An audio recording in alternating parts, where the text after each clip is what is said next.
राधे राधे। कभी कभी लाइफ में ऐसा फील होता है ना कि जैसे सब कुछ रुक गया है।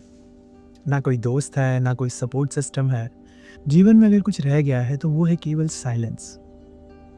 और अंदर से एक आवाज़ आती हो जैसे, मैं इतना अकेला क्यों हूँ, या फिर मैं इतना अकेला क्यों हो गया हूँ। पर अगर मैं तुमसे कहूँ कि अकेले हो, ये सबसे अच्छा है। क्योंकि ये समय तुम्हें खुद को तोड़ने के लिए नहीं, बल्कि खुद को खुद से जोड़ने के लिए, खुद को बनाने के लिए मिला है। श्रीमद् भगवद गीता अध्याय 6 श्लोक 10 में श्री कृष्ण अर्जुन से कहता है, जब सब लोग दूर हो जाता है तब तुम अपने अंदर के भगवान से मिलते हो, यानी कि अपनी अंतर आत्मा से जुड़ते हो। हम सोचते हैं कि दुनिया के बिना जीना मुश्किल है, पर यह मुश्किल सिर्फ इसलिए है क्योंकि तुमने कभी अकेले रहकर जीना सीखा ही नहीं है। अकेले होने का मतलब ये नहीं है कि तुम्हारे पास कोई नहीं है। इसका मतलब ये है कि तुम्हें अपने आप से मिलने का मौका मिला है। हर बार जब तुम अकेले होते हो तुम्हें लगता है कि तुम्हारा चैप्टर खत्म हो गया है, तुम्हारी कहानी बस यहीं तक थी। बस इसी मोमेंट में श्री कृष्ण कह रहे हैं कि ये पॉज, यानी कि ये ब्रेक जो तुम्हें मिला है, जो अकेलापन तुम्हें मिला है, ये तुम्हें दिया गया है खुद को बनाने के लिए। श्रीमद् भगवद गीता अध्याय 6 श्लोक 10। योगी युजित सततात्मना रहसी स्थित एकाकी यतचितात्मा निराशरीर परिग्रह। अर्थ, एक योगी को एकांत और शांत जगह पर रहकर बिना किसी इच्छा के अपने मन और अपनी इंद्रियों को नियंत्रण करके ध्यान में लगाना चाहिए। कृष्ण कहते हैं कि जो व्यक्ति अकेला रहता है और अंदर से शांत होता है, वो अपने आप से जुड़ता है। एकाकी यानी कि अकेला रहना कोई कमजोरी नहीं है, ये एक योगी की पहचान है। रहसी स्थित, silence is not emptiness, it is the sound of your own soul. निरशरीर अपरिग्रह, जब तुम किसी इंसान या रिजल्ट पर डिपेंड नहीं करते तब तुम्हारा फोकस डिवाइन हो जाता है।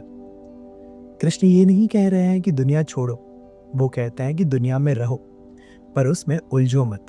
आज के टाइम में सब बाहर का शोर है और सब उसमें बिजी है।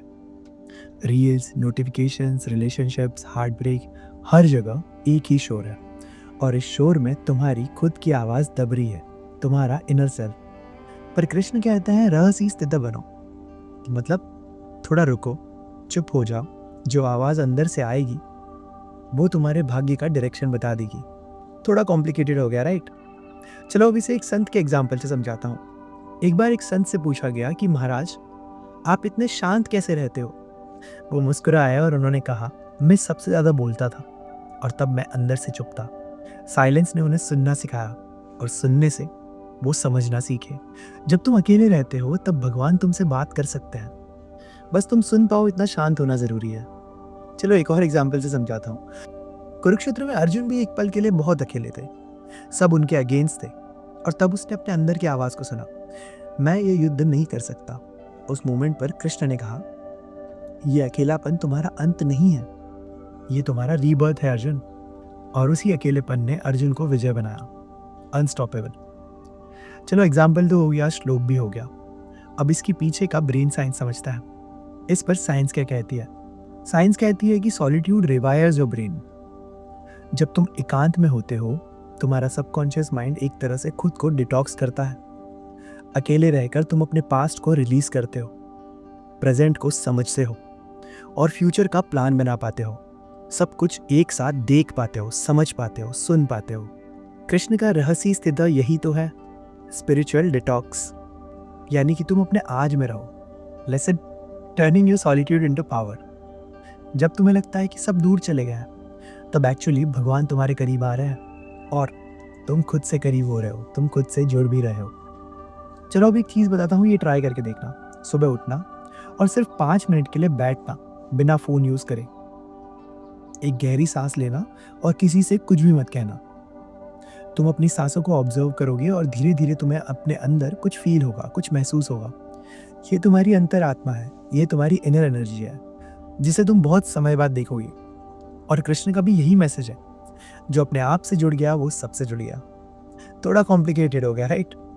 चलो इसे एक सिंपल और मॉडर्न लाइफ एग्जाम्पल से समझाता हूँ, ध्यान से सुनना। एक आर्टिस्ट जो हर रोज लोगों के लिए कुछ ना कुछ बनाते रहता है, उन्हें एंटरटेन करता है, पर अंदर ही अंदर वो खाली महसूस करता है, उसे अकेलापन लगता है। एंड एक दिन वो डिसाइड करता है कि वो सब कुछ बंद करके कुछ समय ब्रेक लेगा। एंड देन वो कुछ समय के लिए ब्रेक ले लेता है। जब वो वापस आता है तब उसके आर्ट में एक नई डेप्थ दिखती है, एक नई क्लैरिटी दिखती है। क्यों? क्योंकि उसने अपने अंदर से वो सब कुछ सुन लिया जो बाहर के शोर में दब रहा था, अपने इनर सेल्फ को, अपनी अंतरात्मा की आवाज को। That's it, summary of this video. याद रखो, अकेले रहना सजा नहीं है, ये एक गिफ्ट है। इसमें तुम सीखते हो, ग्रो करते हो और आगे बढ़ते हो। ये तुम्हें तुमसे तुम ही को लौटाता है। सोच कर देखो, इतनी बड़ी दुनिया में अगर तुम अकेले हो तो शायद भगवान तुम्हें प्रिपेयर कर रहे हैं उन लोगों के लिए जो आगे आने वाले समय में तुमसे कुछ सीखेंगे या जिन्हें तुम कुछ सिखाओगे।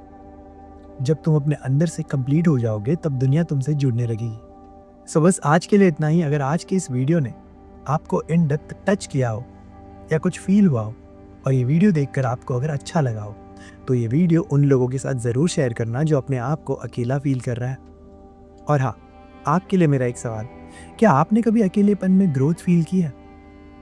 अगर हाँ तो नीचे कमेंट सेक्शन में बताना कि कैसे आपने अपने अकेलेपन को अपनी ग्रोथ में कन्वर्ट किया। शायद आपके एक कमेंट से किसी और व्यक्ति की हेल्प हो जाए। एंड हाँ, अगर चैनल अभी तक सब्सक्राइब नहीं किया है तो कर लेना। मैं एवरीडे ऐसे ही भगवद गीता के लाइफ लेसन्स लाते रहूँगा और शेयर करते रहूँगा। इसके अलावा अगर आपने इंस्टाग्राम पर फॉलो नहीं किया है तो वहाँ भी फॉलो कर लेना। वहाँ पर मैं 700 से ज़्यादा वीडियोस पोस्ट कर चुका हूँ, बट वो शॉर्ट फॉर्मेट में है। मिलते हैं भगवद गीता सीरीज़ के अगले भाग में जीवन से जुड़े किसी और श्लोक, किसी और सवाल और उसके जवाब के साथ। जय श्री कृष्णा।